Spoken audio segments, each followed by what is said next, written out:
మనం అలాగే నిలబడి ఉండగా దేవుని వాక్యాన్ని మనం చదువుకుందాం. మార్కు సువార్త 10వ అధ్యాయము 46వ వచనం నుండి. మార్కు సువార్త 10వ అధ్యాయం 46వ వచనం నుండి. వారు యెరికో పట్టణమునకు వచ్చిరి. ఆయన తన శిష్యులతోనూ బహుజన సమూహముతోనూ యెరికో నుండి బయలుదేరి వచ్చుచుండగా తీమయి కుమారుడగు బర్తిమయి అని గ్రుడ్డి భిక్షకుడు త్రోవ ప్రక్కను కూర్చుండెను. ఈయన నజరేయుడైన యేసు అని వాడు విని, దావీదు కుమారుడా యేసు, నన్ను కరుణింపుమని కేకలు వేయ మొదలుపెట్టాను. ఊరకుండుమని అనేకులు వానిని గద్దించిరి గాని వాడు, దావీదు కుమారుడా నన్ను కరుణింపుమని మరీ ఎక్కువగా కేకలు వేసెను. అప్పుడు యేసు నిలిచి వానిని పిలువుడని చెప్పగా వారా గ్రుడ్డి వానిని పిలిచి, ధైర్యము తెచ్చుకొనుము, ఆయన నిన్ను పిలుచుచున్నాడు, లెమ్మని వానితో చెప్పిరి. అంతటా వాడు బట్టను పారవేసి దిగ్గున లేచి యేసు నద్దకు వచ్చెను. యేసు, నేను నీకేమి చేయగోరుచున్నావని వానిని అడుగగా ఆ గ్రుడ్డివాడు, బోధకుడా, నాకు దృష్టి కలుగు చేయమని ఆయనతో అనెను. అందుకు యేసు, నీవు వెళ్ళుము, నీ విశ్వాసము నేను స్వస్థపరచనని చెప్పాను. వెంటనే వాడు త్రోవను ఆయన వెంట చూపు పొంది వెళ్ళాను. అదే రీతిగా నిర్గమాకాండం 2వ అధ్యాయము 23వ వచనం నుండి. అలాగున అనేక దినములు జరిగిన మీదట ఐగుప్తు రాజు చనిపోయిను. ఇశ్రాయేలీలు తాము చేయుచున్న వెట్టి పనులను బట్టి నిట్టూర్పులు విడుచుచు మొరపెట్టుచుండగా తమ వెట్టి పనులను బట్టి వారు పెట్టిన మొర దేవుని యొద్దకు చేరెను. కాగా దేవుడు వారి మూలుగును విని అబ్రహాము, ఇస్సాకు, యాకోబులతో తాను చేసిన నిబంధన జ్ఞాపకము చేసుకునేను. దేవుడు ఇశ్రాయేలులను చూచెను, దేవుడు వారి యందు లక్ష్యముంచెను. ప్రభు ఈ వాక్య భాగమును దీవించునుగాక. ఆమేన్. కూర్చో. హల్లెలూయా. మన ప్రభువును రక్షకుడైన యేసుక్రీస్తు యొక్క పరిశుద్ధ నామములో కూడి ఉన్న మీ అందరికీ నా హృదయపూర్వకమైన శుభాలు తెలియపరుస్తూ ఉన్నాను. ఈ సమయంలో మరి మనం చదివిన నిర్గమాకాండంలో వాక్యం ఏమని సెలవిస్తూ ఉందంటే, అలాగూ అనేక సంవత్సరములు గడిచిన తరువాత, అంటే ఇశ్రాయేలీలు ఎన్నో సంవత్సరాలు వారు బానిసత్వంలో ఉన్నారు, ఎన్నో సంవత్సరాలుగా వారు శ్రమలు పడతా ఉన్నారు. అయితే దేవుడు వారికి వాగ్దానం చేశాడు. దేవుడు వారికి ఒక దేశాన్ని వాగ్దానం చేశాడు. దేవుడు వారిని దర్శిస్తానని వాగ్దానం చేశాడు. దేవుడు వారిని విమోచిస్తాడని వాగ్దానం చేశాడు. ఎప్పుడంటే వారు అసలు ఐగుప్తు దేశంలోనికి వెళ్ళకముందే దేవుడు అబ్రహాముతో వాగ్దానం చేశాడు, నీ సంతానము తమది కాని దేశములో మరి 400 సంవత్సరాలు ఉన్న తర్వాత అక్కడి నుంచి నేను వారిని విమోచించి ఇదిగో నీకు చూపిస్తున్న ఈ పాలు తేనెలు ప్రవహించే దేశాన్ని నేను మీకు ఇస్తాను అని చెప్పాడు. అయితే వారు శ్రమలో ఉన్నారు, వాగ్దానం వారికి ఉన్నది. అయితే ఆ వాగ్దానం అనేది ఆటోమేటిక్గా దానంతటికి అదే పని చేయలేదు. ఆ వాగ్దానం అనేది వారిని ఆటోమేటిక్గా వారి శ్రమల్లో నుంచి వారిని బయటకు తీసుకురాలేదు. ఈరోజు అనేక మంది దేవుని వాక్యాన్ని మరి సరైన దృక్పథంతో చేరట్లేదు. అందుకే దేవుని ప్రవక్త ఏమన్నారంటే, the right mental attitude towards the word of God. అంటే దేవుని వాక్యం ఎడల నువ్వు సరైన మానసిక వైఖరిని కలిగి ఉండాలి. మరొక మాట ఆయన ఏమని సెలవిచ్చారంటే, the right mental attitude towards any promise in the word of God. అంటే దేవుని వాగ్దానములో, దేవుని వాక్యములో ఉన్న ఏ వాగ్దానాన్నైనా నువ్వు సరైన మానసిక విధానంతో దాన్ని చేరుకున్నట్లయితే అది నీకు ప్రయోజనాన్ని కలిగిస్తుంది. కాబట్టి ఇప్పుడు ఇశ్రాయేలీలు వారి శ్రమలో ఉన్నారు. అయితే దేవుడు ఆల్రెడీ వారికి ఒక వాగ్దాన దేశాన్ని ఇచ్చి ఉన్నాడు. ఆల్రెడీ ఒక దేశాన్ని వాగ్దానం చేశాడు, ఒక ఆశీర్వాదకరమైన దేశాన్ని వాగ్దానం చేశాడు. అయితే వారు శ్రమలో ఉన్నారు. ఇప్పుడు ఆ శ్రమలో ఉన్నవాడు ఆ వాగ్దానాన్ని జ్ఞాపకం చేసుకుని, దేవుడు వాగ్దానం చేశాడు ఏమైందని అడగటం కాదు, కానీ నువ్వు నిజంగా నోరు తెరిచి ప్రార్థన చేసినప్పుడు ఆ వాగ్దానాన్ని నువ్వు జ్ఞాపకం చేసుకున్నప్పుడు దేవుడు ఆ వాగ్దానాన్ని జ్ఞాపకం చేసుకునే దేవుడై ఉన్నాడు. దేవుడు మోషేతో అంటున్నాడు, వారి మొర నేను విన్నాను, వారిని విమోచించడానికి నేను దిగి వచ్చాను అంటున్నాడు. అంటే నువ్వు దేవుని వాగ్దానాన్ని తీసుకుని నువ్వు ప్రార్థన చేయటం ప్రారంభించినప్పుడు దేవుడు ఏం చేస్తున్నాడంటే ఆ వాగ్దానాన్ని నెరవేర్చడానికి ఆయన నీ మధ్యకు దిగి వచ్చే దేవుడై ఉన్నాడు. కాబట్టి ఇప్పుడు మనం ఏం చేయాలి? మనం ఎలుగెత్తి ప్రార్థన చేయటం నేర్చుకోవాలి. మనం నోరు తెరిచి ప్రార్థన చేయటం నేర్చుకోవాలి. చాలామంది అంటారు, మాకు ప్రార్థన చేయటం రాదు అండి అని. నువ్వు ప్రార్థన చేయటం రాదు అనటానికి వీల్లేదు. ఆ మాట బదులుగా కొన్ని మాటలైనా నువ్వు పలికినట్లయితే, ప్రార్థన నేర్చుకున్నట్లయితే, ప్రార్థన అంటే ఏంటో కాదు కానీ నీ సమస్యని, నీ హృదయంలో ఉన్న వేదనని నువ్వు నోరు తెరిచి దేవునికి తెలియపరచటమే ఒక ప్రార్థన అయి ఉన్నది. కాబట్టి ఇప్పుడు ఇశ్రాయేలీయులు ప్రార్థించారు. ప్రార్థన చేసే వరకు దేవుడు ఏం చేశాడంటే వారికి జవాబులు ఇవ్వలేకపోయాడు. గత వారంలో మనం చూసిన వాటిలో ఒక్క మాట నేను చెప్తాను, 1-2 మాటలు. First they have to pray, God weights. అంటే మొదటగా వారు ప్రార్థించవలసి ఉన్నది. వారు ప్రార్థించే వరకే దేవుడు ఏం చేస్తున్నాడంటే వేచి ఉన్నాడు.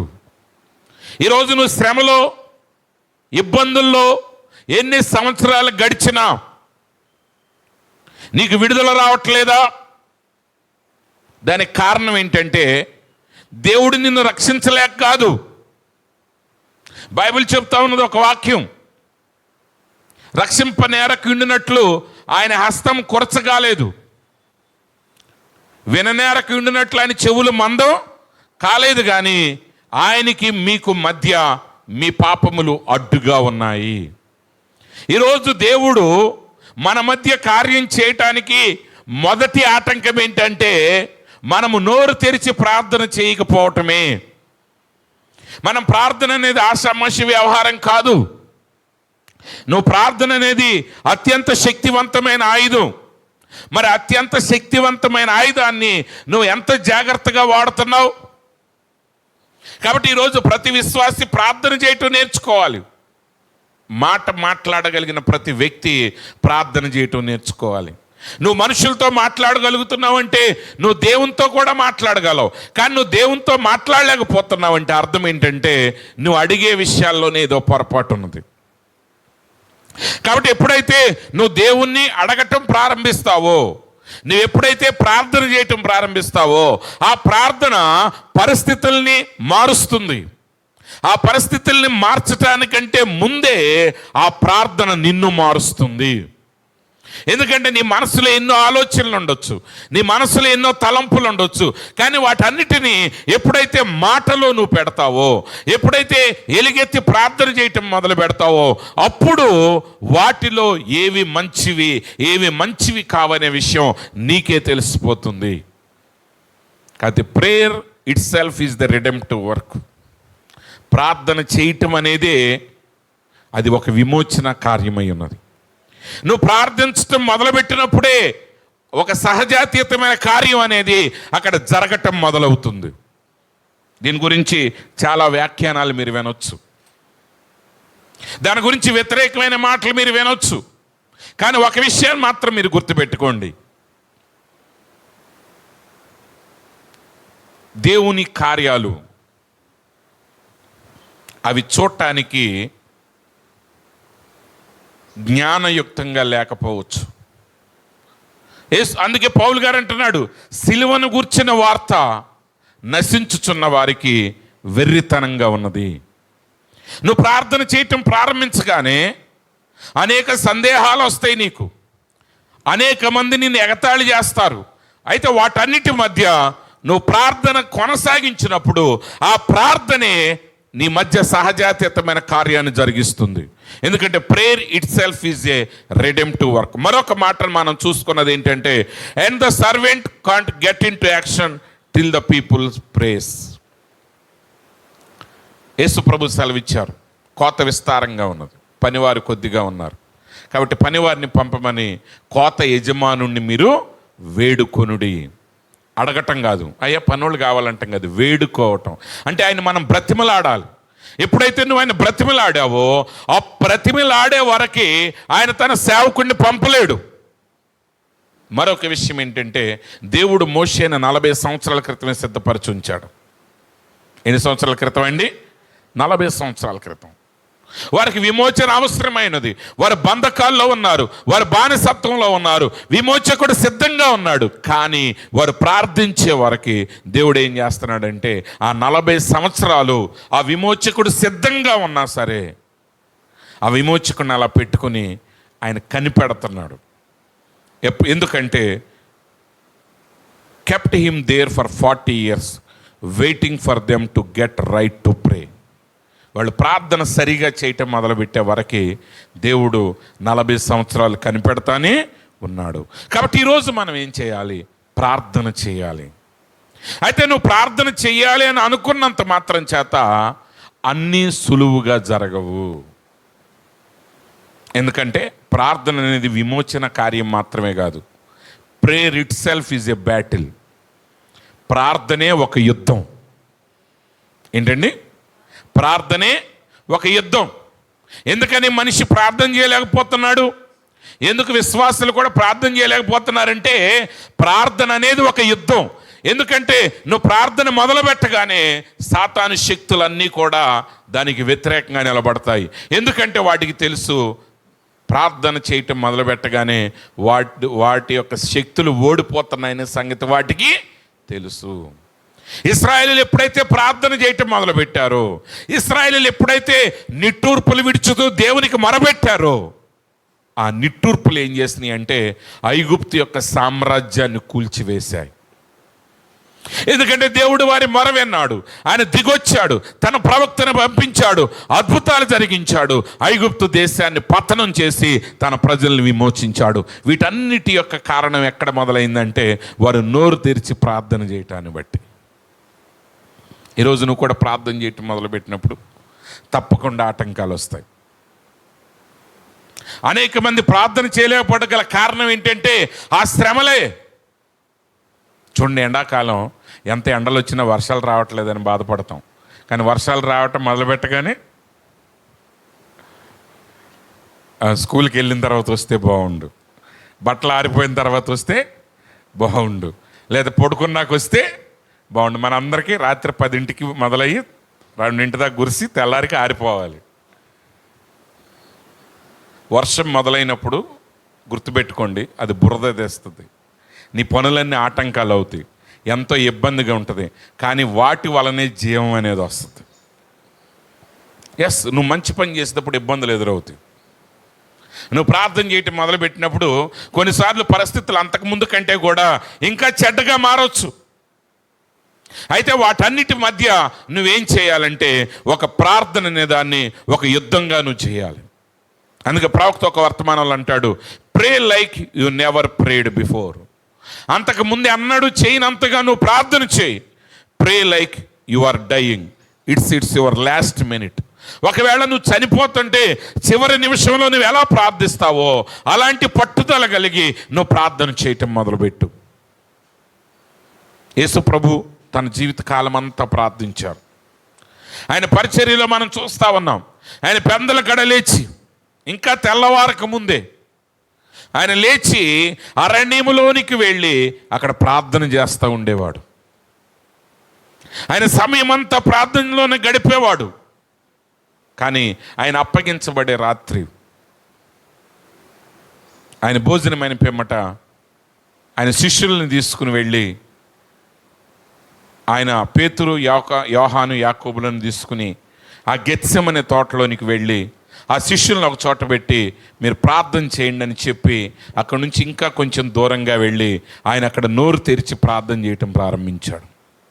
ఆయన బాధపడుతూ ఉండలేదు.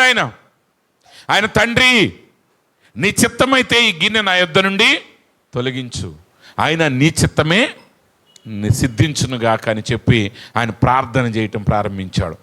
ఆయన కొంతసేపు ప్రార్థన చేసిన తర్వాత ఆయన శిష్యుల దగ్గరికి వచ్చాడు. ఆ శిష్యులు అక్కడ నిద్రపోతూ ఉన్నారు. యేసు ప్రభు వారిని లేపంటున్నాడు శిష్యులతో, ఇదిగో శోధనలోనికి ప్రవేశించకుండా మెలకువగా ఉండి ఒక గడి అయినా మీరు ప్రార్థన చేయలేరా? అంటే శోధనలోనికి వెళ్లకుండా ఉండాలి అంటే ఒక గడి అయినా మీరు ప్రార్థన చేయలేరా అని వారిని గద్దించి మరలా వెనక్కి వెళ్ళి అవే మాటలు చెప్పుతూ ప్రార్థించినన్నది. యేసుప్రభు మళ్ళీ వెళ్ళి ఏం చేశాడు? మౌనంగా ఉండలా. దేవా నీకే తెలిసిందాక చేశాను కదా ప్రభువా అని వేదంతో ఉండలా. అవే మాటలు మరలా ప్రార్థించాడు. అంటే అదే ప్రార్థన మరలా చేశాడు. తండ్రి సాధ్యమైతే ఈ గిన్నె నా యొద్ద నుండి తొలగించు ప్రభువా, అయినను నీ చిత్తమే సిద్ధించునుగా కానీ మరలా ప్రార్థించాడు. మరలా శిష్యుల దగ్గరికి వచ్చాడు. కొంత సమయం తర్వాత వారు మరలా నిద్రపోవటం చూశాడు. ఆయన అన్నాడు, ఆత్మ సిద్ధమే కానీ శరీరము బలహీనంగా ఉన్నది. అంటే నువ్వు ప్రార్థన మొదలుపెట్టినప్పుడు ఆత్మ సిద్ధమే. మీరు వాక్యం విన్నారు, మీరు సంతోషించారు. ఓ అద్భుతమైన వాక్యం మనం విన్నాం, ఈ వాక్యం చాలా చక్కగా ఉన్నది, ఈ వాక్య ప్రకారంగా మనం జీవించుదామని మీరు నిర్ణయించుకున్నారు. కానీ మీరు ప్రార్థన చేయటం మొదలు పెట్టగానే మోకాళ్ళ నొప్పులు మొదలవుతాయి. ఈ వారం అంతా వర్షం మొదలైంది అనుకోండి, మీరు ప్రార్థన చేయటం మొదలు పెట్టగానే అన్నీ గుర్తొస్తాయి. మీకు పైన పెట్టిన ఒడియాలు గుర్తొస్తాయి. వర్షం వస్తుందేమో, అయ్యేమన్నా అవుతాయేమో. అది మామూలుగా సీరియల్ చూసే వాళ్ళకి మాత్రం ఎన్ని ఒడియాలు కొట్టుకుపోతున్నా సరే వాళ్ళ జ్ఞాపకం కూడా రాదు. నువ్వు ప్రార్థనకు కూర్చోగానే ఎవరికైనా డబ్బులు ఇవ్వాల్సినవి అన్నీ అప్పుడే గుర్తొస్తాయి. ఎవరన్నా మీకు డబ్బులు ఇవ్వాల్సినవి కూడా అప్పుడే గుర్తొస్తాయి. మీరు ప్రార్థన కూర్చోగానే ఎవడో ఏదో మాట అంటాడు, ఆ మాట అప్పుడే పొడుచుకొస్తుంది. మీకు అంత మాట అంటాడు నన్ను కూర్చొని గంట సేపు ఆలోచిస్తారు. ఎందుకని? ఆత్మ సిద్ధమే కానీ శరీరం బలహీనమై ఉన్నది. అందుకే నోరు తెరిచి ఎందుకు ప్రార్థన చేయాలంటే మౌనంగా ప్రార్థన చేయటం కూడా ఉన్నది, అది తర్వాత సంగతి. కానీ నోరు తెరిచి ఎందుకు ప్రార్థన చేయాలంటే ఈ ఆలోచనలు, ఈ చెత్త ఇవన్నీ పోవాలంటే నీ మాట నువ్వే వింట మొదలుపెట్టినప్పుడు ఈ చెత్త అంతా నీ దగ్గర నుంచి వెళ్ళిపోద్ది. ఈ ఆలోచనలు నీ దగ్గర నుంచి వెళ్ళిపోవటం ప్రారంభిస్తాయి. యేసు ప్రభు అలా కూర్చుని ఆలోచన చేయట్లా, కూర్చొని బాధపడట్లా. ఆయనే మనకు మాదిరిగా ఉన్నాడు. ఆయన నోరు తెరిచి మాట్లాడుతున్నాడు, ఆయన మాటలు చెప్తున్నాడు. తండ్రి ఈ గిన్నె నా యొద్ద నుండి తొలగించు, సాధ్యమైతే ఈ గిన్నె నా యొద్ద నుండి తొలగించు ప్రభువా, ఆయన నీ చిత్తమే సిద్ధించునుగాక అని ఆయన మాట్లాడుతున్నాడు. అంటే ఏం జరగాలని ఆయన కోరుకుంటున్నాడో ఆయన దాన్ని మాట్లాడుతున్నాడు. ఆయన ప్రార్థిస్తున్నాడు, ఆయన నోరు తెరిచి ప్రార్థిస్తున్నాడు. అదే సంగతి శిష్యులకు చెప్పాడు. కానీ శిష్యులు మౌనంగా ఉన్నారు. 1000 మంది ఉన్న సంఘంలో కూడా ప్రసంగం చేసేటప్పుడు 20-30 మంది అన్న మాట్లాడుతూ ఉంటారు. కానీ ప్రార్థన చేయమన్నప్పుడు పిన్ డ్రాప్ సైలెన్స్ అయిపోద్ది. పాస్టర్ గారు అప్పుడు నోరు తెరవండి, ప్రార్థన చేయండి, నోరు తెరిచి ప్రార్థన చేయండి అనాలి. ప్రసంగం చేసేటప్పుడే అమ్మ నోరు మూసుకోండి, ఎవరు మాట్లాడొద్దు, పిల్లల టీటు కదలొద్దు అనాలి. కానీ జాగ్రత్త గమనించండి, ఏదో మనం వచ్చేస్తున్నాం వెళ్తున్నాం ఏదో ప్రార్థన చేస్తున్నాం అంటే కాదు. ప్రార్థన అనేది మనం మనుషుల కోసం చేసేది కాదు. భక్తి కార్యాలు ఏవి కూడా మనం ఇతరుల కోసం చేసేది కాదు. భక్తి కార్యాలు మనం దేవుని కొరకు, మన కొరకు చేసేవి. యేసు ప్రభు ఆయన అందరు నా ప్రార్థన వింటున్నారో లేదో అనుకుని చేయలేదు. ఆయన ఈ మధ్యకాలంలో పాస్టర్ గారు ఆయన ఒక పోస్ట్ పెట్టాడు, నిజమే అది. ఈరోజు ఏకాంత ప్రార్థన కూడా లైవ్ ఇస్తున్నారు అయ్యగారులు. ఏంటండి, ఒక పాస్టర్ గారు ఏకాంతంగా ఒక వారం రోజులు ఉపవాసం ఉండి ప్రార్థన చేయటానికి వెళ్ళాడంట. ఆయన వెళ్ళేటప్పుడు మొత్తం లైవ్ ఇచ్చారు. ఆయన వెళ్ళేటప్పుడు అంతా ఫేస్బుక్లో, యూట్యూబ్లో లైవ్ ఇచ్చేశారు. మరి గదిలో కూడా లైవ్ ఇచ్చారో లేదో తెలియదు. దాని ప్రార్థనే ఏకాంత ప్రార్థన. ప్రార్థన ఏంటండి? ఏకాంత ప్రార్థన. మరి ఏకాంత ప్రార్థన నువ్వు చేసేటప్పుడు ఫోటోలు ఎట్టొస్తానే? ఇప్పుడు నువ్వు అడవిలోకి వెళ్ళిపోయి ప్రార్థన చేసి వచ్చావు ఒక రోజు అంతా, అప్పుడు ఏం రాకూడదు? అందుట్లో ఓ సెల్ఫీ రాకూడదు, ఫోటోలు రాకూడదు, వీడియోలు రాకూడదు, అసలు నువ్వు చేస్తున్నట్టే ఎవరికి తెలియకూడదు. అది ఏకాంత ప్రార్థన. అందుకే యేసుప్రభు ఏమన్నారు, కొంతమంది సమాజ మందిరంలో, వీధుల్లో సెంటర్లో ప్రార్థన చేయటం ఇష్టం జనాలకి. అక్కడ ఈ చేతులెత్తి ఎలుగెత్తి గట్టిగా కేకలేసి ప్రార్థన చేస్తారు. కానీ మీరైతే నువ్వు ప్రార్థన చేయనప్పుడు నీ గదిలోనికి వెళ్ళి నీ తలుపు వేసి నువ్వు ప్రార్థన చేయి. అప్పుడు రహస్యమందు చూస్తున్న నీ తండ్రి నీకు బహిరంగంగా జవాబునిస్తాడు. ఆ ప్రార్థనలు పక్కన పెట్టండి, అది అలా చేయాలి. కానీ ఇప్పుడు నువ్వు నోరు తెరిచి చేయాలి. నువ్వు సమాజంలో ఉన్నప్పుడు నువ్వు నోరు తెరిచి ప్రార్థన చేయి. కానీ నోరు తెరిచి ప్రార్థన చేయటం అనేది ఏదో ఘనత కోసం కాదు. ఆ విషయాలు, నెగిటివ్ విషయాల తర్వాత మాట్లాడదాం మనం. ముందు నువ్వు నేర్చుకోవాలి, నువ్వు నోరు తెరిచి ప్రార్థన చేయాలి. యేసు ప్రభు ఆ శిష్యులతో చెప్పి మరలా ఆయన వెనక్కి వెళ్ళి అవే మాటలు చెప్తూ మరలా ప్రార్థిస్తున్నాడు ఆయనకి జవాబు వచ్చేవారికి. ఎందుకనగా ఆత్మ సిద్ధమే, కానీ శరీరం బలహీనంగా ఉన్నది. నువ్వు శరీరం బలహీనంగా ఉన్నదని నువ్వు శరీరానికి లోబడ్డావా, నీ జీవితం ఓడిపోతుంది. అందునిమిత్తమే మనం చూసాం ఇక్కడ భర్తమై జీవితాన్ని. యేసు ప్రభు ఒకరోజు ఆయన ఎరుకోకుండా వెళుతున్నాడు.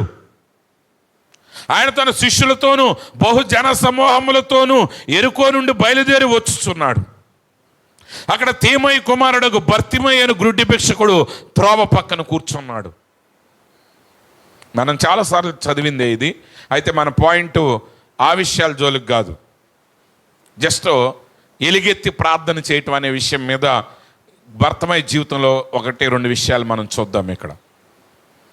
నువ్వు నోరు తెరిచి ప్రార్థన చేయటం అనేది ఎంత అవసరమో మనం చూడాలి. మనుషులను చూసి సిగ్గుపడొద్దు. మనుషులున్నారని ప్రార్థన చేసే విషయంలో నువ్వు వెనకడుగు వేయొద్దు. ఇప్పుడు యేసు ప్రభు చుట్టూ శిష్యులు ఉన్నారు, బహు జన సమూహం ఆయన్ని వెంబడిస్తూ ఉన్నారు. కొన్నిసార్లు ప్రజలు ఏమనుకుంటారంటే ఎవరు లేని సమయంలో అడుగుదాం అనుకుంటారు. కానీ కొంతమంది వ్యక్తులను కలవటం అనేది రహస్యంగా కలవటం కుదరదు. మీరు కలెక్టర్ని కానీ ముఖ్యమంత్రిని కానీ కలవాలంటే మీ చుట్టూ కొన్ని వేల మంది ప్రజలు ఉంటారు. అవునండి, ప్రధానమంత్రి గారితో స్పెషల్గా మాట్లాడటానికి కుదురుద్దా? కుదరదు. కొన్ని వేల మంది ఉంటారు. యేసు ప్రభు దగ్గర కొన్ని వేల మంది ఉన్నారు. ఆ రోజుల్లోనే 25,000 మంది 30,000 మంది ఆయన మీటింగ్స్కి అటెండ్ అయ్యేవాళ్ళంట. ఆ రోజుల్లో 30,000-50,000 మంది అనేది చాలా పెద్ద సంఖ్య. అంతమంది వెళ్తూ ఉంటే ఒక భిక్షగాడు, ఒక గుడ్డివాడు, అతడు త్రోవ ప్రక్క నుండి భిక్షమెత్తేవాడు. ఆ దారిపోయే వాళ్ళని భిక్షం అడుగుతూ ఉండేవాడు. దాని ద్వారా అతడు బ్రతుకుతూ ఉండేవాడు.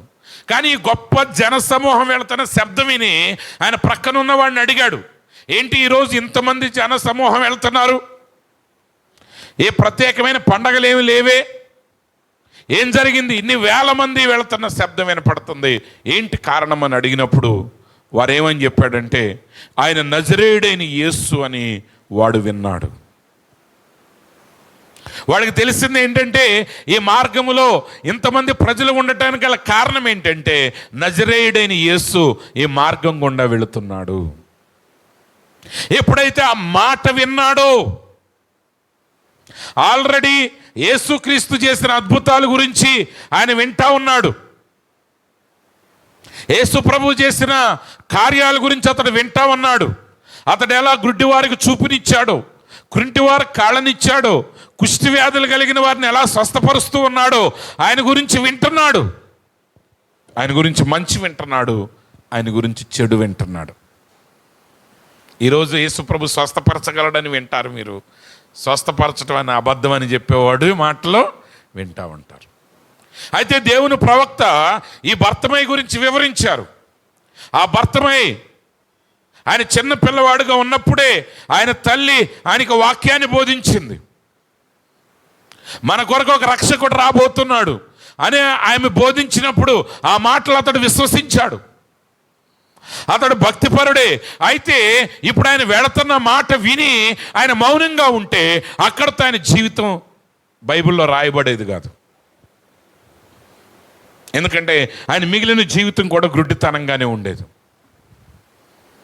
ఈరోజు ప్రియమైన సహోదరి సహోదరులారా, నువ్వు దేవుని కార్యాలు చేయటం మొదలుపెట్టినప్పుడు, నువ్వు దేవునితో నడవాలని మొదలుపెట్టినప్పుడు నువ్వు ఇంకెవరి మాట వినకూడదు.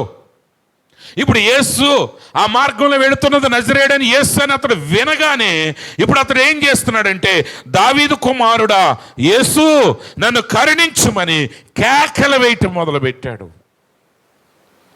ఎందుకంటే మాటలు వినపడవు. నిదానంగా యేసు అని మాట్లాడటానికి అక్కడ కుదరదు. మరి ఇప్పుడు అతడు కేకలు వేస్తూ ఉంటే చుట్టూ ఉన్న వాళ్ళందరూ వింటారు కదా, నో ప్రాబ్లం. ఆల్రెడీ వాడు భిక్షగాడు, ప్రజలందరి ముందు అడుగుతూనే ఉంటాడు. కానీ ఈరోజు ప్రజలు పనికిరాని విషయాలకు మాత్రం సిగ్గుపడరు కదండి. ఒకసారి ఒక పాస్టర్ గారు చెప్పారు, బస్సులోనైనా ట్రైన్లోనైనా సిగరెట్ తాగేవాడు అంట కాలు మీద కాలేసుకుని చక్కగా సిగరెట్ ధైర్యంగా తాగుతాడంట. అదే అన్నం తినేవాడు ఏం చేస్తాడంట, క్యారేజ్ తెచ్చుకుని బస్సులో, మీరు ఇంట్లో టిఫిన్ చేయలేదో లేకపోతే ట్రైన్లో లంచ్ తిందామని క్యారేజ్ కట్టుకెళ్ళారనుకోండి, భోజనానికి మాత్రం సిగ్గుపడతారంట జనాలు, పక్కకు తిరిగి తింటారు.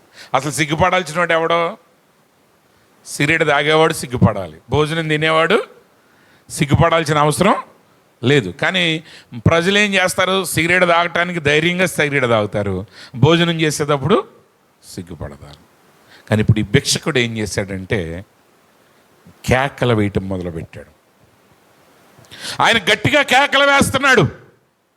కేకలంటే అర్థం పర్థం లేని కేకలు కాదు. ఈరోజు ప్రార్థన చేయమంటే అర్థం పర్థం లేని మాటలు మాట్లాడతారు, అలా కాదు. అతను అంటున్నాడు, నజరేయుడైన యేసు దావీదు కుమారుడా నన్ను కరుణించు అని కేకలు వేయటం మొదలుపెట్టాడు. అంటే ఇప్పుడు అతడు ఏం చేయటం మొదలుపెట్టాడు, ప్రార్థన చేయటం మొదలుపెట్టాడు.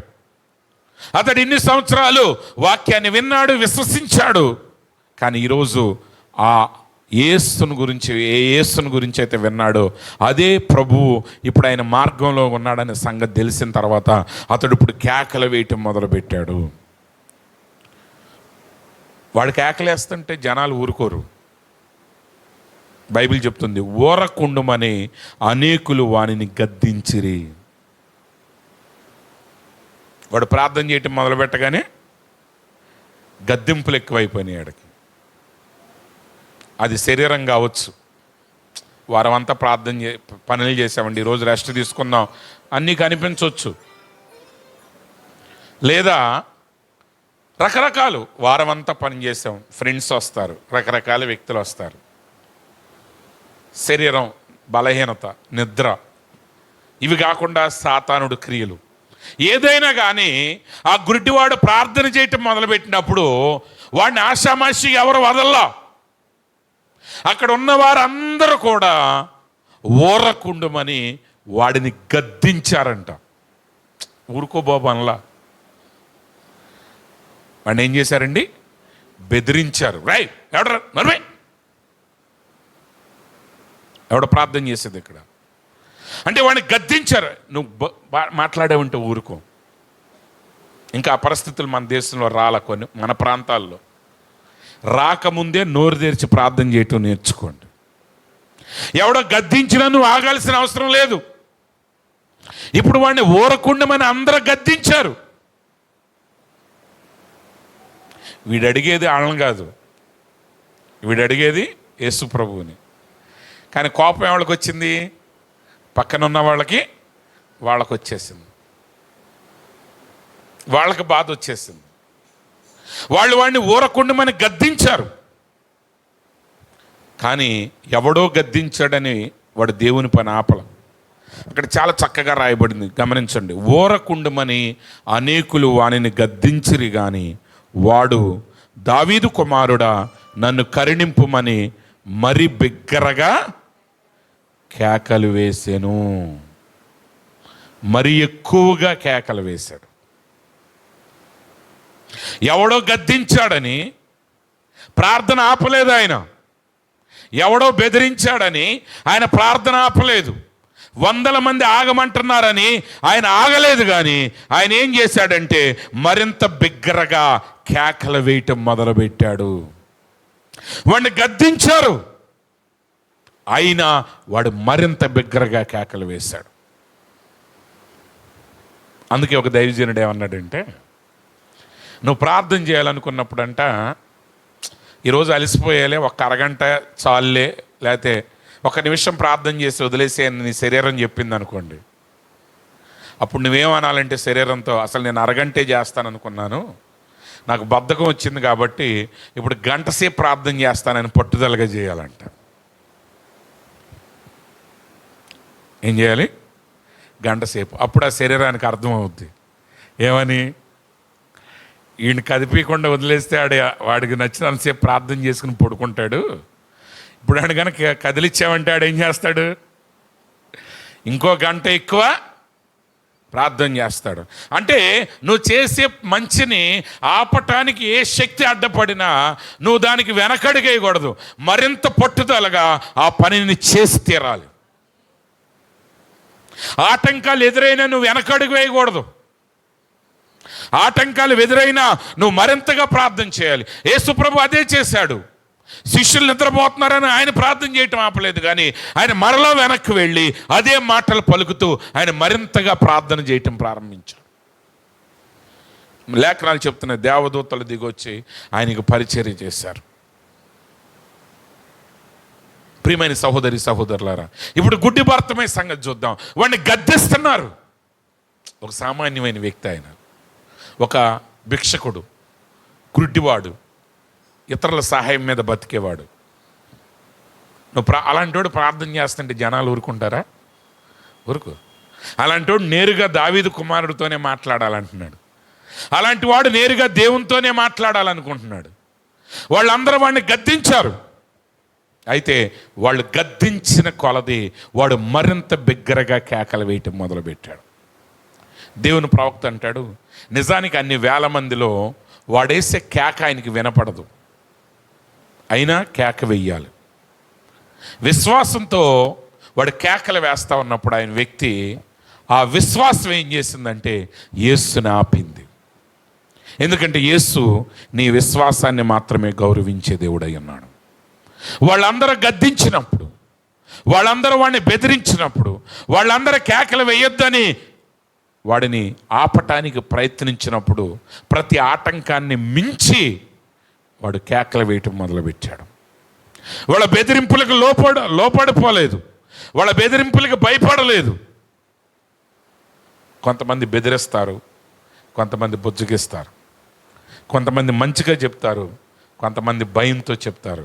కానీ ఎలా చెప్పినా నువ్వు మాత్రం దేవుని కార్యాల్లో ముందుకు సాగాలని ఒక స్థిర నిర్ణయం తీసుకుని ప్రార్థించాలని ఒక పట్టుదల కలిగి నువ్వు ప్రార్థన చేయటం మొదలుపెట్టినప్పుడు అప్పుడు దేవుడు నీ జీవితంలో కార్యం చేయటం మొదలు పెడతాడు.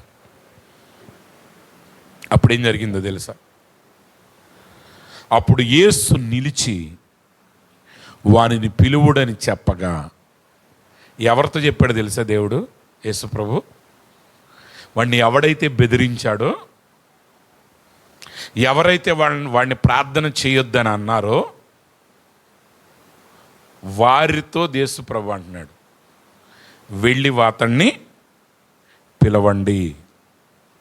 అప్పుడు ఆ గ్రుడ్డివాణిని పిలిచి ధైర్యము తెచ్చుకొనుము, ఆయన నిన్ను పిలుచుచున్నాడు, లెమ్మని వానితో చెప్పారు. ఇప్పుడు అసలు నోరు ముయ్యరాని కేకలేసింది ఎవరో? వాళ్ళే. ప్రార్థన చెయ్యొద్దని వాడిని గద్దించిన వాళ్ళు ఎవరో? వాళ్ళే. ఇప్పుడు వాళ్ళతోనే యేసు ప్రభు వాడిని పిలవమని చెప్పినప్పుడు వాళ్ళు వచ్చి అంటున్నారు, నువ్వు ధైర్యం తెచ్చుకో. అంటే మొదటి మాటకు నువ్వు భయపడితే రెండో మాట నువ్వు వినలేవు. అర్థమైందండి?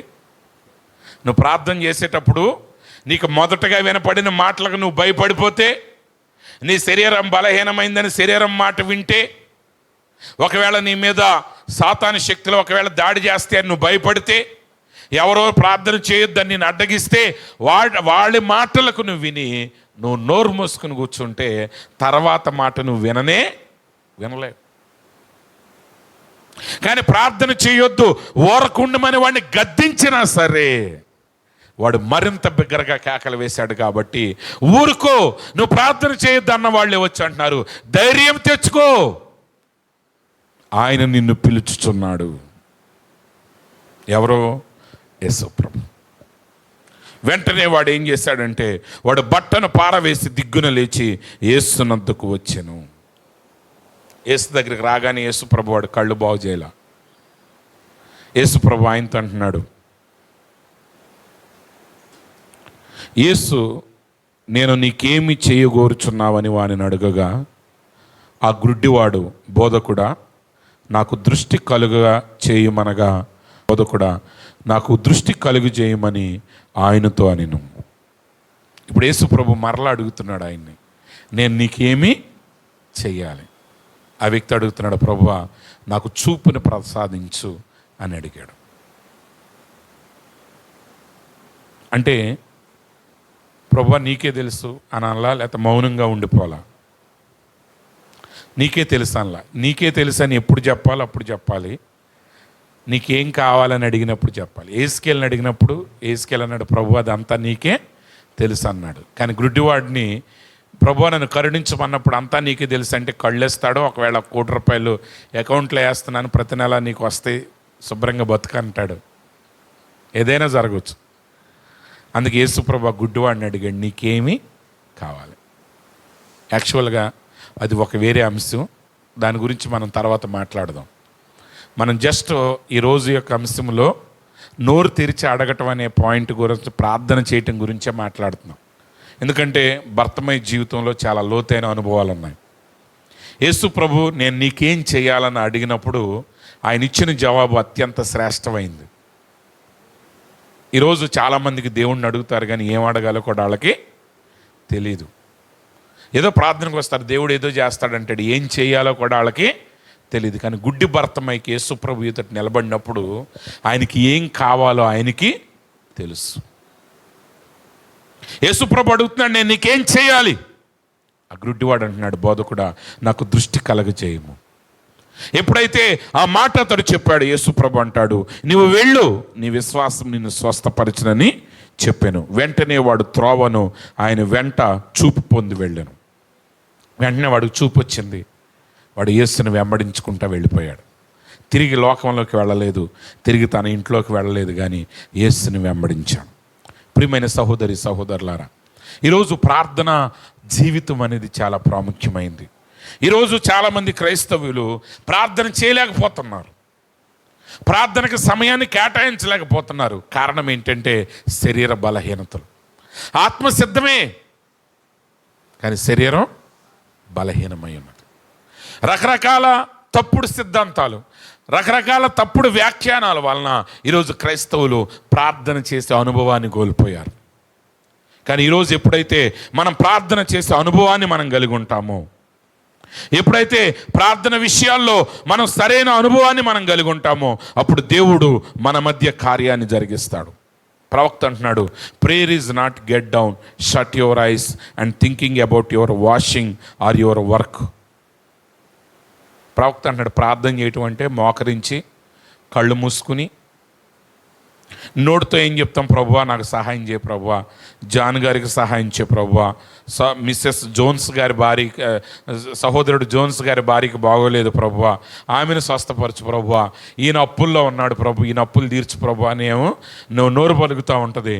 కానీ నీ మనసేమో బట్టలు ఉతకటం గురించి, అంట్లు తోమటం గురించి, పురుషులేమో కూరగాయలు తేవటం గురించి, రకరకాల పనులే మీ మనసేమో అక్కడికి వెళ్తూ ఉంటుంది. కానీ చూసేవాళ్ళకి మాత్రం మీరు ఇక్కడే మోకరించి కళ్ళు తెరిచి కళ్ళు మూసుకుని నోరు తెరిచి మాట్లాడుతూ ఉంటారు. ప్రభువా జాన్ గారిని స్వస్థపరచు ప్రభువా, జోయల్ గారిని స్వస్థపరచు ప్రభువా, మత్తయ్య గారిని స్వస్థపరచు ప్రభువా, ఆయన ఏదో ఆర్డర్లు ఇచ్చినట్టు ఉంటుంది. ఇది కాదు ప్రార్థన. That's not a prayer. అది కాదు ప్రార్థన. ప్రార్థన అంటే ఏంటి? ప్రవక్త అంటున్నాడు, అలా మాట్లాడతాం, దట్స్ రిపీటింగ్ సమ్ వర్డ్స్. కొంతమంది అంటే ఏదో మాటలు ఒల్లి వేస్తున్నాం, మాటలు కొన్ని చెప్తున్నాం అంతే. అది కాదు నిజమైన ప్రార్థన. But prayer is to come into an atmosphere where you realise that you are in the presence of God. ప్రార్థన అంటే ఏంటి? నువ్వు ఒక వాతావరణంలోనికి ప్రవేశించాలి. ఏ వాతావరణంలో ప్రవేశించాలంటే అక్కడ దేవుని సన్నిధి ఉన్నది అని నువ్వు గ్రహించగలిగే వాతావరణంలోనికి నువ్వు రావాలి.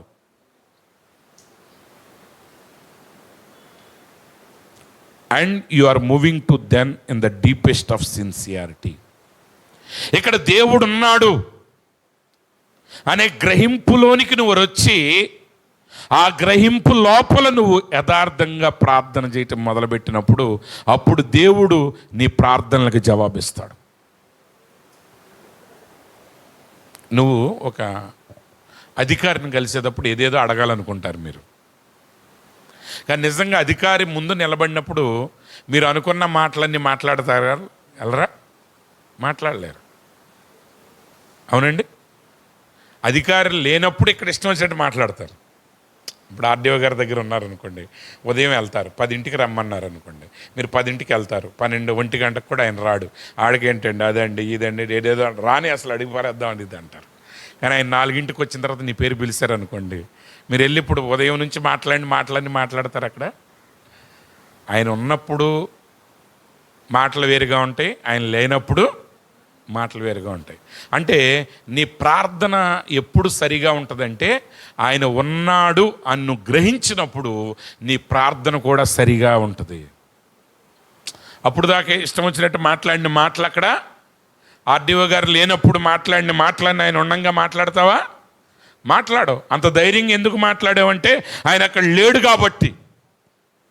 మీకు అర్థం అవటానికి చెప్తున్నాను, చాలా జాగ్రత్తగా గమనించండి. నిజమైన ప్రార్థన అంటే ఏంటంటే నువ్వు దేవుని సన్నిధిలో ఉన్నావనే గ్రహింపు కలిగిన వాతావరణంలో నువ్వు ప్రవేశించాలి. ఇక్కడ దేవుడు ఉన్నాడు, అందుకే బైబిల్ చెప్తుంది దేవుని యొద్దకు వచ్చువాడు ఆయన ఉన్నాడని, తనను వెదుకు వారికి బహుమానము దయచేవాడని విశ్వసించి రావాలి. నువ్వు ఇక్కడికి వచ్చేటప్పుడు దేవుడు ఉన్నాడని నమ్మి రావాలి. నువ్వు ఇక్కడ దేవుడు ఉన్నాడని నమ్మొచ్చేటప్పుడు నువ్వు నిజంగా నమ్మితే నీ పరిస్థితి మారిపోద్ది. ఇక్కడ దేవుడు ఉన్నాడో అని నిజంగా నువ్వు నమ్మితే నువ్వు ప్రార్థన చేసే విధానం ఎవరు నిన్ను బలవంతం చేయక్కర్లా. అవునా కాదండి? ఇప్పుడు గుడ్డి భర్తమైన ఎవరన్నా బలవంతం చేశారా? ఇంకా ఆపటానికి ప్రయత్నం చేశారా ఆయన్ని? గుడ్డి భర్తమైన ప్రార్థన చేయమని ఎవరు చెప్పలేదు. అక్కడ ఇదిగో ఆయన వెళ్ళిపోతున్నాడు కేకలు వేయమని ఎవరు చెప్పలేదా? కానీ ఆయన వెళ్ళేవాడు, ఆయన తన జీవితాన్ని మార్చగలిగిన వాడని నమ్మాడు కాబట్టి ఎన్ని ఆటంకాలు వచ్చినా సరే అతడు బిగ్గరగా కేకలు వేశాడు. వాడిని గద్దించిన మరింత బిగ్గరగా కేకలు వేశాడు. ఎంతవరకంటే ఎవడైతే తన ప్రార్థన ఆపటానికి ప్రయత్నించాడో వాడే వచ్చి నీ ప్రార్థనకు జవాబు వచ్చిందని చెప్పే వరకే ఆయన ప్రార్థిస్తానే ఉన్నాడు. ఈరోజు ప్రార్థన అనేది 4 మాటలు చెప్పటం కాదు. ఆ రోజు గుడ్డి భర్తమయ్యే నిజంగా దేవుని సన్నిధిలో ఉన్నాడు. మరి ఈరోజు యేసు ప్రభు ఎక్కడున్నాడు? ఎక్కడున్నాడని అడిగేవాడికి ఎక్కడా ఉండడం. కానీ నువ్వు ప్రార్థన చేసేటప్పుడు ఆయన సన్నిధిలో ఆయన ఇక్కడ ఉన్నాడని నువ్వు నమ్మి, నువ్వు ఇంట్లో ప్రార్థన చేసేటప్పుడు ఆయన నీ ప్రార్థన వింటున్నాడని నువ్వు నమ్మి, ఆయన ఇప్పుడు నీ ఎదుటగా ఉన్నాడని నువ్వు నమ్మగలిగితే, నీ ఎదుటగా ఉన్న ఆయన సన్నిధిని గుర్తించగలిగితే అప్పుడు నువ్వు యథార్థంగా ప్రార్థన చేసినప్పుడు ఆ ప్రార్థనకు దేవుడు జవాబునిస్తాడు. అంతేగాని నువ్వు ఎక్కడ పడితే అక్కడ ఎట్లా పడితే అట్లా మాట్లాడేస్తూ ఉంటే ఆ ప్రార్థనలకు జవాబులు రావు. కొంతమంది గంటలు ప్రార్థన చేస్తారు, నో జవాబు, నో ఆన్సర్. ఎందుకంటే వాడు అసలు దేవుడు ఉన్నాడనే నమ్మట్లేదు. ఎందుకు చేస్తున్నారంటే జనాల కోసం చేస్తున్నారు, భక్తులని చెప్పుకోవటానికి చేస్తున్నారు. కానీ నిజంగా అక్కడ దేవుని సన్నిధిని నువ్వు గుర్తెరగాలి. దేవుడు ఎక్కడున్నాడు నువ్వు నమ్మగలిగితే, నువ్వు దీన్ని గుర్తించగలిగితే, ఇక్కడ ఉన్నాడనే ఆ వాతావరణంలోనికి నువ్వు ప్రవేశించగలిగితే అప్పుడు నువ్వు యథార్థంగా ప్రార్థన చేస్తావు. ఆ ప్రార్థన దేవుడు వింటాడు. ఇశ్రాయేలీయులు కూడా చాలా సంవత్సరాలు బాధల్లోనే ఉన్నారు. కానీ ఎప్పుడైతే వాళ్ళ బాధల్లో నుంచి విమోచించగలడు దేవుడని నమ్మారో, అప్పుడు యథార్థంగా ప్రార్థన చేయటం ప్రారంభించారో వారి ప్రార్థన దేవుని సన్నిధికి వెళ్ళింది. అప్పుడు ఆయన దిగొచ్చాడు. గుడ్డి భర్తమై ఎప్పుడైతే దేవుడు నా ఎదుట ఉన్నాడు, నా ఎదుట ఉన్న ఆయన ఈ యెరికో గోడలను యెహోషువ కాలంలో కూల్చింది ఆయనే అని నమ్మాడు. ఆయనే మెస్సీయని నమ్మాడు. ఆయన స్వస్థపరచగలడని నమ్మాడు. ఆయన కన్నులు ఇవ్వగలడని నమ్మాడు. అప్పుడు ఆ నమ్మకం ఏం చేసిందంటే ప్రతి ఆటంకాన్ని దాటి ఆయనకి మొరపెట్టే శక్తినిచ్చింది. మీకు ఒక 10,000 కావాలనుకోండి, అవసరం పడింది, ఎవరిని పెడితే వాళ్ళని అడగరు మీరు, అవునండి? కనపడ్డ వాళ్ళందరిని అడిగేస్తారా? అడగరు. ముందు అసలు మీకు ఎవరైతే ఇవ్వగలరు అనే నమ్మకం ఉందో వాళ్ళనే అడుగుతారు. ఎందుకంటే కనపడ్డ వాళ్ళందరినీ ఏదో 5 ఉందా ఇదివరకు జనాలు అట్లా అడిగేవాళ్ళు 5. ఇప్పుడు 5కి ఏం రావట్లేదులేండి. ఇప్పుడు 100 ఉందా అని అడుగుతున్నారు.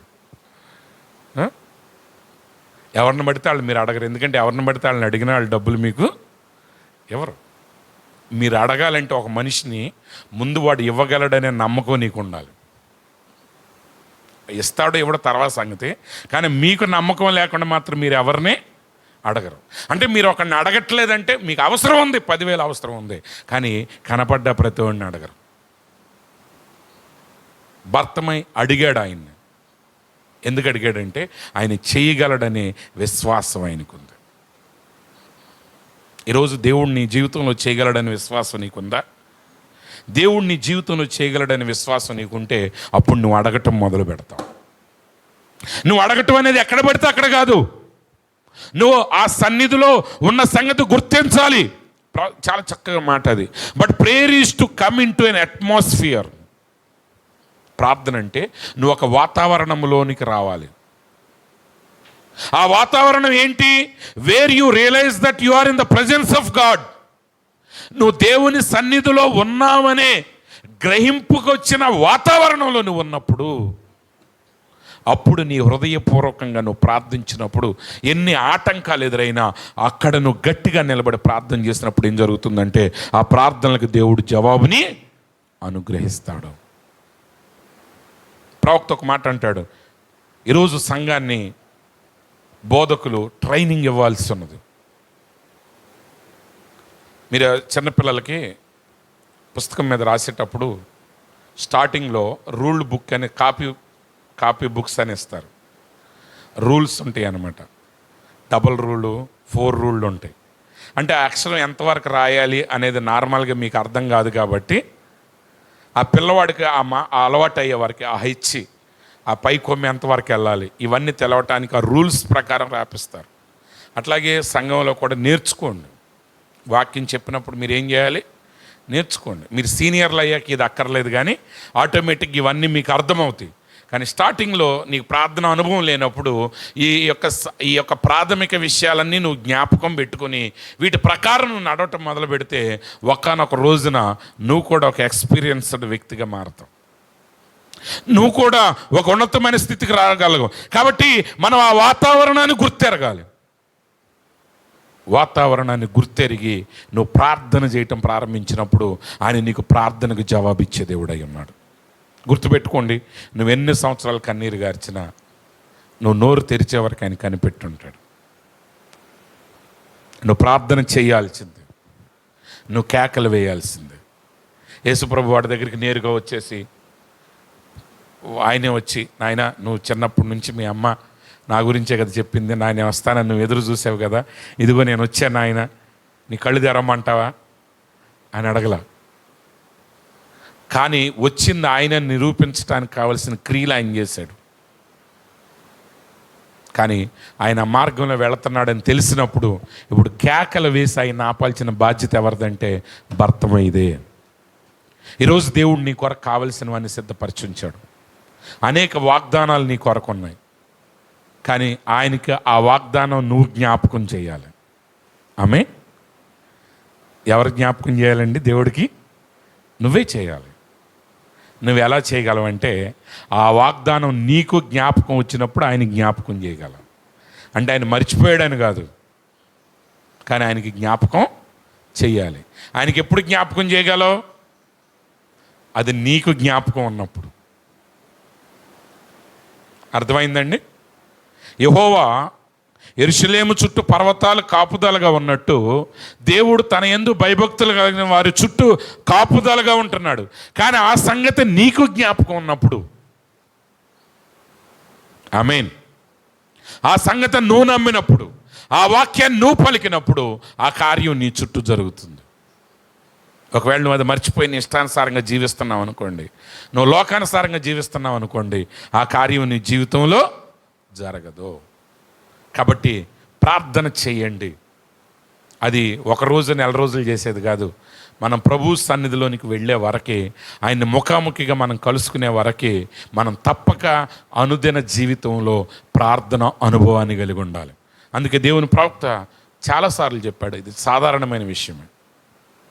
కానీ ఆ మాటకు ముందు నేను ఒక మాట మీకు చెప్తాను, జాగ్రత్తగా వినండి. మీరు పెద్ద పెద్ద హోర్డింగులు చూస్తూ ఉంటారు, తెలుసు కదా, అడ్వర్టైజ్మెంట్ బోర్డులు, పెద్ద పెద్ద హోర్డింగ్లు.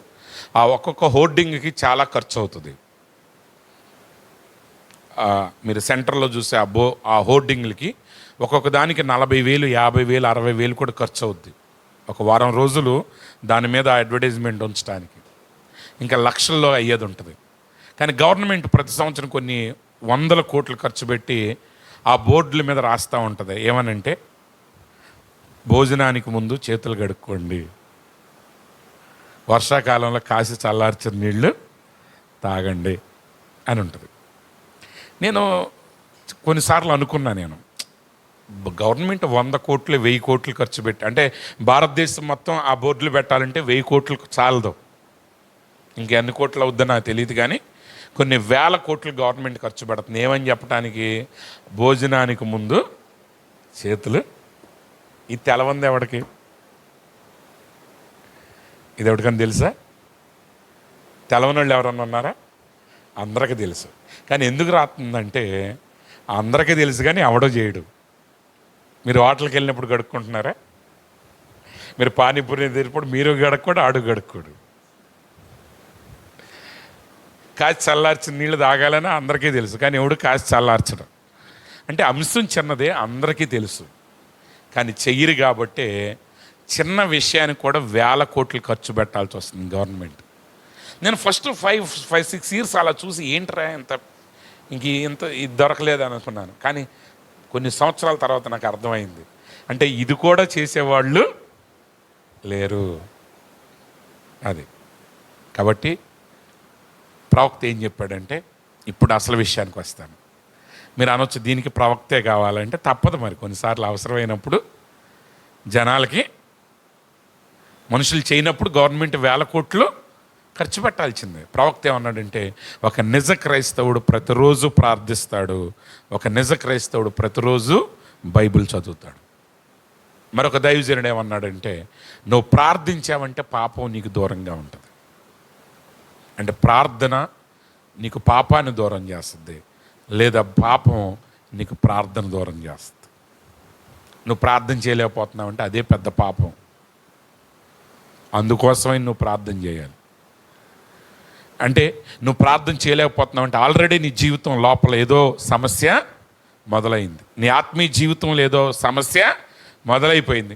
మనకు మాత్రం ఎప్పుడు గుర్తు వస్తాయి అంటే డబ్బులు లేనప్పుడు, రోగం వచ్చినప్పుడే తప్ప ప్రార్థన చేయలేకపోవటం అనేది ఎవరికి బాధ కాదు కదండి. మన ఇంట్లో కావాల్సినంత డబ్బులు, అన్ని వస్తువులు ఉన్నాయి అనుకోండి, ఇంకేంటి బాధ? అసలు ప్రార్థనే రావు. ఎవరన్నా వచ్చి అడుగుతారా? ఏ పాస్టర్ గారిని ఏమో, నన్నైతే ఎవరు అడగలేదు. అయ్యగారు నేను ప్రార్థన చేయలేకపోతున్నానండి, ప్రార్థన చేయమండి అనే వాళ్ళు ఎవరు లేరు. అయ్యగారు మోకాలు నొప్పులండి, నడువు నొప్పండి, తలకాయ నొప్పండి అని అడిగేవాళ్ళే. కానీ నేను ప్రార్థన చేయలేకపోతున్నానండి, బైబిల్ చదవలేకపోతున్నాను, నా ఆత్మీయ జీవితంలో ఏమైందని అడిగేవాళ్ళు ఎవరో లేరు. కానీ గుర్తుపెట్టుకో, ఈ సమస్యల కంటే ఈ సమస్యల కంటే భయంకరమైన సమస్య అసలు అది. నువ్వు ప్రార్థన చేయలేకపోవటమే పెద్ద సమస్య, నువ్వు బైబిల్ చదవలేకపోవటమే పెద్ద సమస్య. ఎందుకంటే నీ జీవితంలో ఏదో పొరపాటు జరిగింది. కాబట్టి ప్రే ఎవ్రీడే, రీడ్ బైబిల్ ఎవ్రీడే. ప్రతిరోజు ప్రార్థన చేయండి, ప్రతిరోజు వాక్యాన్ని చదవండి, నోరు తెరిచి ప్రార్థించండి. మీ సమస్యల్ని ఆయన ఎదుట ఎత్తి ప్రార్థన చేయండి. ఆయన ఇక్కడ ఉన్నాడని గ్రహించి ప్రార్థన చేయండి. ఆయన సన్నిధి అనుభూతి నీకు రాగానే నువ్వు లోకం వైపు తిరక్క, ఎక్కడైతే ఆయన నీ హృదయాన్ని సంధిస్తున్నాడో అక్కడే నువ్వు మోకరించి నువ్వు ఎలుగెత్తి ప్రార్థన చేయి. ఆయన నీ ప్రార్థనకి జవాబిస్తాడు. అట్టి కృప దేవుడు మనందరికీ అనుగ్రహించును గాక.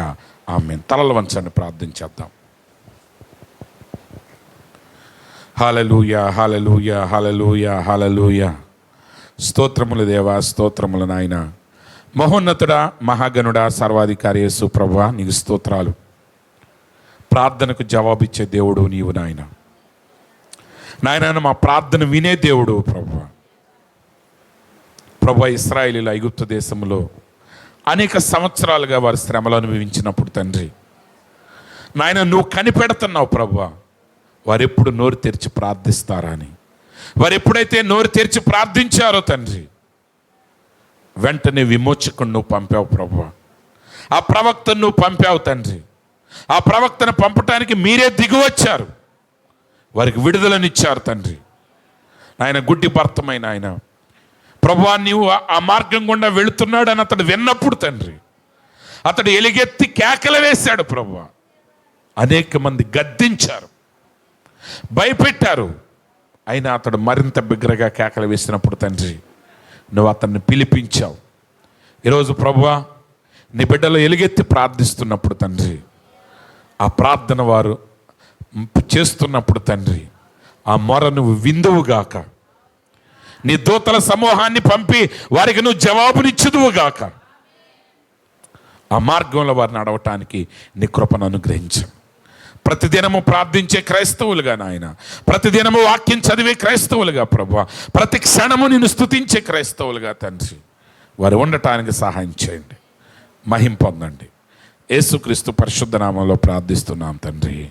ఆమేన్. God bless you.